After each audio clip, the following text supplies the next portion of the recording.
जब भगवान शिव के कारण एक राजा को स्त्री और पुरुष दोनों बनकर जीवन बिताना पड़ा।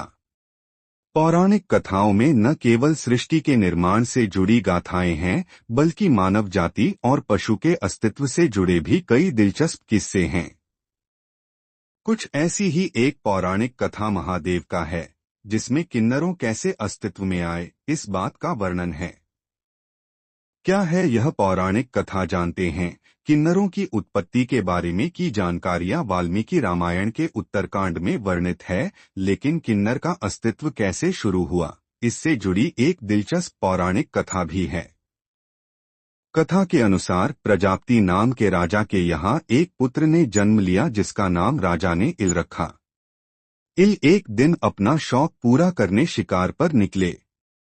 शिकार की चाहत में वो जंगल में आगे बढ़ते चले गए और उस पर्वत पर पहुंच गए जहां भगवान शिव माता पार्वती के साथ क्रीड़ा कर रहे थे। क्रीड़ा के दौरान भगवान शिव ने माता पार्वती को खुश करने के लिए खुद को स्त्री बना लिया था। जब भगवान शिव ने स्त्री रूप धारण किया, तो उस समय जंगल में मौजूद सभी प्राणी और पेड़ पौधे भी स्त्री बन गए। राजा इल भी उसी जंगल में मौजूद थे, तो वह भी अचानक स्त्री रूप में परिवर्तित हो गए और उनके साथ आए सारे सैनिक भी। जब भगवान शिव के कारण सभी स्त्री बन गए, राजा इल को समझ नहीं आ रहा था कि क्या हो रहा है। वो अचानक से स्त्री कैसे बन गए। उन्हें खुद को इस स्वरूप में देखकर बहुत बुरा लग रहा था। तभी उन्हें पता चला कि भगवान शिव के कारण वो सब स्त्री बन गए हैं। तब राजा इल और भी ज्यादा चिंतित हो गए, क्योंकि अब सब कुछ भगवान शिव के हाथों में था।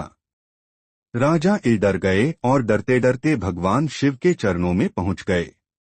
उन्होंने भगवान शिव से उन्हें पुरुष में परिवर्तित करने की बहुत प्रार्थना की, लेकिन भगवान शिव ने राजा इल से कहा कि तुम पुरुषत्व को छोड़कर कोई और वरदान मांग लो, मैं दे दूंगा, लेकिन तुम्हारी यह इच्छा मैं पूरी नहीं कर पाऊंगा।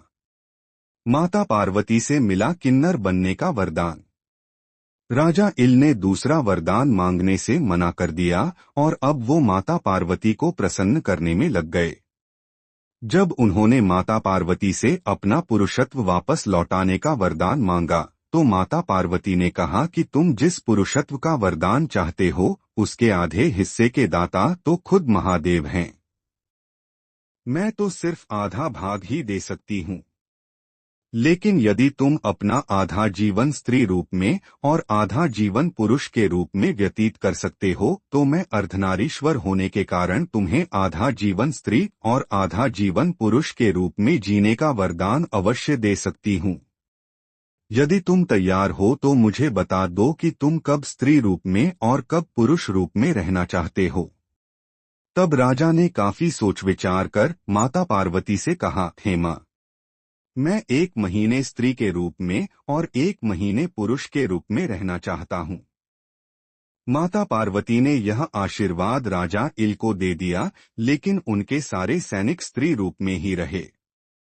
माता पार्वती ने यह भी कहा कि जब तुम पुरुष के रूप में रहोगे, तो तुम्हें अपना स्त्री रूप नहीं याद रहेगा, और जब तुम अपने स्त्री रूप में रहोगे, तो तुम्हें अपने पुरुष रूप का कुछ याद नहीं रहेगा।